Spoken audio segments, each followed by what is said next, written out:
Bonjour. Aujourd'hui, je vais vous parler de la peinture Still Life with Game and Vegetables. Cette peinture est de Adriaan van Utrecht et elle a été créée en 1648. Adriaan van Utrecht est né en 1599 à Anvers et il est mort en 1652 aussi à Anvers. En 1614, il entre comme apprenti dans l'atelier de Herman de Nied, peintre et marchand d'art.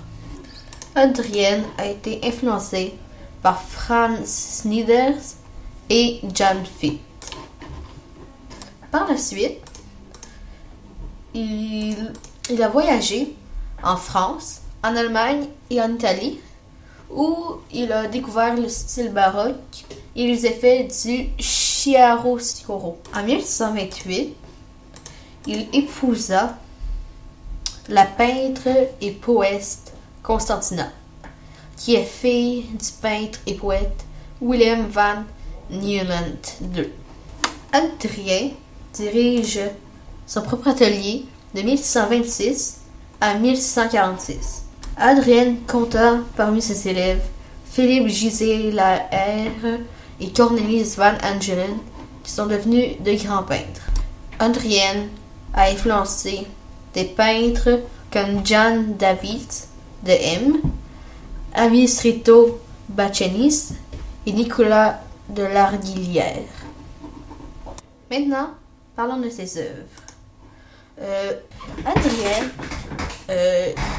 il est particulièrement connu pour ses natures mortes, ses dessins d'animaux, de gibier, de fruits et de légumes.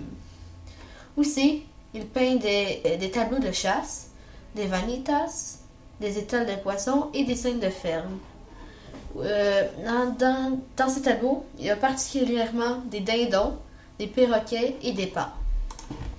La peinture est composée de couleurs primaires et de couleurs secondaires. La peinture est surtout composée de couleurs chaudes, parce que on peut voir le rouge, le jaune et toutes les autres couleurs. Et elle est beaucoup composée de tons foncés, car le fond est noir, mais c'est sûr qu'il y a aussi des tons pâles, comme pour le canard.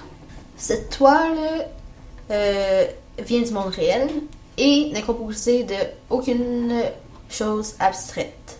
Cette toile représente des animaux morts qui sont soit pour vendre ou pour manger.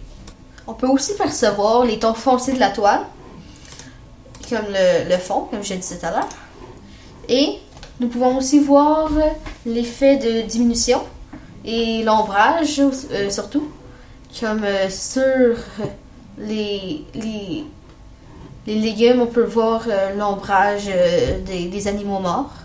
On peut voir que la mort est très présente sur cette toile, car nous voyons les animaux morts et nous voyons aussi les légumes qui sont à vendre. On peut aussi voir l'effet de lumière que font les animaux comme le canard. Ils produisent de la lumière sur les autres animaux. Et aussi nous pouvons voir l'effet de lumière sur la table. Moi, j'aimais cette toile car elle présente la mort, la chasse et tout ça. Et moi, je suis un fanatique de chasse. Et les animaux morts, ça me dérange pas. Et puis, c'est ça qui m'intéressait beaucoup dans cette toile. Alors, merci beaucoup.